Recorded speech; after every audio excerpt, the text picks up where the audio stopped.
Hello friends, कैसे हैं। आज मैं आपके सामने आधुनिक भारत के इतिहास में जो किसान आंदोलन हुए थे उसके मैं पहले भाग यानी जो नील आंदोलन था, भारत का पहला किसान आंदोलन जो कि नील आंदोलन के नाम से जाना जाता है, यह 1859-60 में हुआ था और जो आंदोलन का क्षेत्र था वह बंगाल रहा है। इसकी शुरुआत अगर मानी जाए तो गोविंदपुर गांव था बंगाल के नादिया जिला में, वहीं से इसकी शुरुआत हुई थी। अब सबसे पहले हम इसके बैकग्राउंड में जाएं कि जैसे ही भारत में औपनिवेशिक शासन की शुरुआत हुई तो सबसे ज़्यादा अगर शोषण के शिकार कोई वर्ग हुआ तो वह वर्ग किसान था।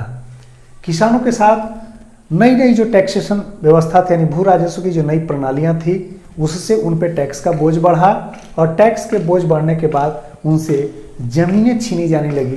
जो रैयतों का मालिकाना हक था वह छीना जाने लगा और उस स्थिति में उन्हें जो है कृषक से मजदूर की श्रेणी में लाया गया और बेगारी और अत्याचार भी उन पे काफ़ी किए गए।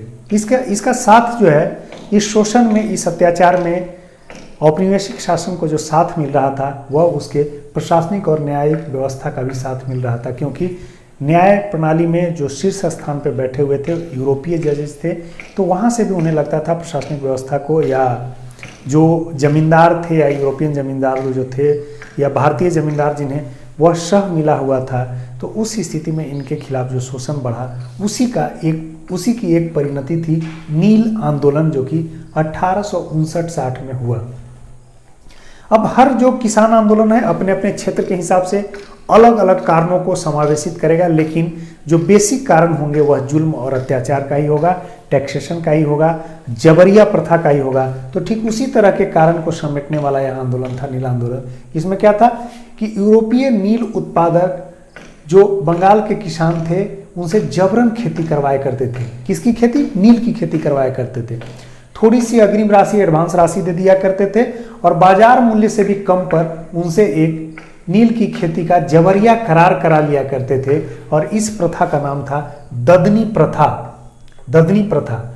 अब आप समझ लीजिए कि एक तो थोड़ा सा एडवांस दिया, ऊपर से बाजार मूल्य से कम मूल्य पर जो है उन्हें उत्पाद अपना यानी जो नील की खेती किसानों ने किया उसे यूरोपियंस को बेचना पड़ता था और इस स्थिति में उनके साथ जो शोषण का मामला था वह काफ़ी बढ़ गया था। अब इसी में आग की तरह जो है या तात्कालिक कारण के रूप में सामने आया जो कि नील आंदोलन को पूरे बंगाल में फैला दिया। उस समय वहाँ एक डिप्टी मजिस्ट्रेट हुआ करते थे हेमचंद्राकर साहब। हेमचंद्राकर साहब को पुलिस के नाम जो आदेश पढ़ना था उसमें कुछ भूल हो गई और उन्होंने अनजाने में ही किसानों के हित में एक फरमान पुलिस के नाम जारी कर दिया। क्या था? अब नील उत्पादक और रैयतों के बीच में जो रैयत थे उनके बीच में अगर किसी तरह का जमीनी विवाद होगा तो उस स्थिति में भूमि पर रैयतों यानी किसानों का अधिकार कायम रहेगा, ऐसा फरमान पुलिस के नाम उन्होंने सुनाया। फरमान का जो दूसरा पहलू था, दूसरा पॉइंट था, उसमें था कि रैयत अपनी मर्जी से ही फसल की बुआई कर सकेंगे। यानी यह जो था कि नील की खेती किसानों को जबरिया करना था, जबरिया करार के तहत करना था, इससे मुक्ति का संदेश जो है उन्होंने हेमचंद्राकर साहब ने पढ़ दिया और यह जो संदेश था पूरे बंगाल में आग की तरह फैल गया और नील मालिकों के यहाँ, यूरोपियंस के यहाँ दो भाई काम करते थे, दिगंबर विश्वास साहब और विष्णु विश्वास साहब। उन्होंने इसको हाथों हाथ लिया और नील आंदोलन को पूरे बंगाल में फैलाने का काम किया। अब किसी भी आंदोलन को विस्तार देने के लिए और उसको आगे तक बढ़ाने के लिए समाज के बौद्धिक वर्ग की जरूरत होती है, उसका समर्थन आवश्यक होता है। वैसी स्थिति में इस आंदोलन को समर्थन ईसाई मिशनरियों ने भी दिया और जो बंगाल के उस समय के तत्कालीन बुद्धिजीवी वर्ग था उसने भी समर्थन दिया। खास करके अगर हम दो उल्लेखनीय नामों की बात करें तो एक पेपर उस समय निकलता था बंगाल में, हिंदू पैट्रियोट, जिसके संपादक थे हरिश्चंद्र मुखर्जी। उन्होंने नील आंदोलन को बंगाल में फैलाने के लिए काफ़ी काम किया। दूसरा, उस समय के एक नाटककार थे जो कि ड्रामा लिखते थे, उन्होंने दीनबंधु साहब ने नील दर्पण नाम का एक नाटक लिखा जिसमें नील जो उत्पादक किसान थे उनकी दुर्दशा का उन्होंने जो है अत्यंत भावुक चित्रण किया और उस स्थिति में यह मामला जो है लोगों के जेहन तक बैठ गया कि इस तरह का जबरिया और इस तरह का अन्याय जो है किसानों के साथ होता है। अब आंदोलन काफ़ी फैल गया था, सरकार दबाव में आई और 1860 ईस्वी में इसने एक नील आयोग बनाया जिसके अध्यक्ष शीटोन कार साहब को बनाया गया।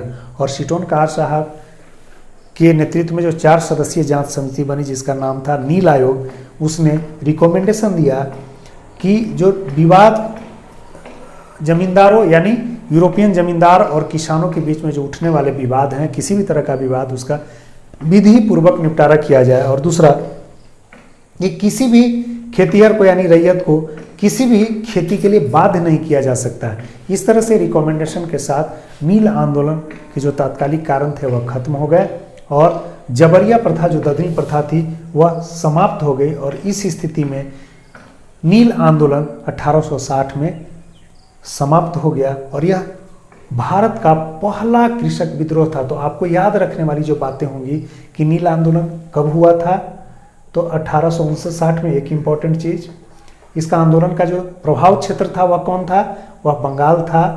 कहाँ से शुरू हुआ बंगाल में, तो गोविंदपुर गांव, नादिया जिला का गोविंदपुर गांव है, वहाँ हुआ।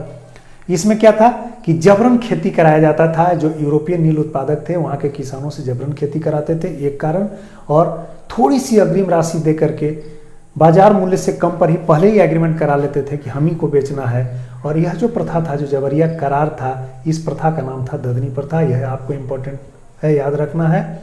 इसके जो प्रमुख नेता थे वह 2 थे, दिगंबर विश्वास और विष्णु विश्वास, दोनों भाई थे। इनको आपको याद रखना, पूछेगा कि नील आंदोलन के नेतृत्वकर्ता कौन थे, तो दिगंबर विश्वास और विष्णु विश्वास। इसमें जो समर्थन हासिल हुआ बुद्धिजीवी वर्ग का, उसमें उस समय का एक पेपर निकलता था वहाँ बंगाल में, हिंदू पैट्रियोट। तो इस पेपर का भी नाम याद रखना है और इसके संपादक हरिश्चंद्र मुखर्जी को भी याद रखना है, यह भी इम्पोर्टेंट है। और उस समय के एक नाटक लिखने वाले थे दीनबंधु जी। दीनबंधु जी ने नील दर्पण नाम का नाटक लिखा जिसमें इस समस्याओं को भावुकतापूर्वक, उसके जो मार्मिक स्थिति थी, जो अत्याचार और शोषण था, उसको बहुत ही ढंग से उभारा। तो आपको इनको भी याद रखना है। नील दर्पण नाटक को भी याद रखना है, किससे जुड़ा हुआ है, पूछेगा। नील दर्पण नाटक जो है किस आंदोलन से जुड़ा हुआ, तो नील आंदोलन 1859 जो बंगाल में हुआ था। और इसके अलावे आपको याद रखना है कि इसके जांच के लिए, नील आंदोलन की जांच के लिए सरकार ने जो आयोग बनाया था, उस आयोग का क्या नाम था, नील आयोग, जिसके अध्यक्ष शीटोनकार थे। और शीटोनकार ने जो रिकमेंडेशन दिए वह कहा कि जो विवादों का निपटारा होगा जमींदारों और रैयतों के बीच, वह विधि पूर्वक हो, यानी एज पर लॉ होगा और किसी भी तरह की खेती के लिए किसानों को बाध्य नहीं किया जा सकता। इससे जुड़े जो एक डिप्टी मजिस्ट्रेट थे हेमचंद्राकर साहब, आप उनको भी याद रखिए, क्योंकि इन्हीं के द्वारा जो पुलिस के नाम आदेश पढ़ने में, फरमान पढ़ने में जो भूल हुई थी, वही नील आंदोलन का तात्कालिक कारण बना था। तो मेंस पॉइंट ऑफ व्यू से भी जितना पॉइंट हमने बता दिया है, अगर आपको किसान आंदोलन में के बारे में लिखना हो या पर्टिकुलर नील आंदोलन के बारे में कुछ लिखना हो, तो उसके जो किसान आंदोलन के कारण थे आपको मैंने 3 पॉइंट में बता दिया है। और इस कारण को, और चूंकि जहाँ जहाँ किसान आंदोलन होगा, क्षेत्रीय उसका जो स्वरूप होगा वह भी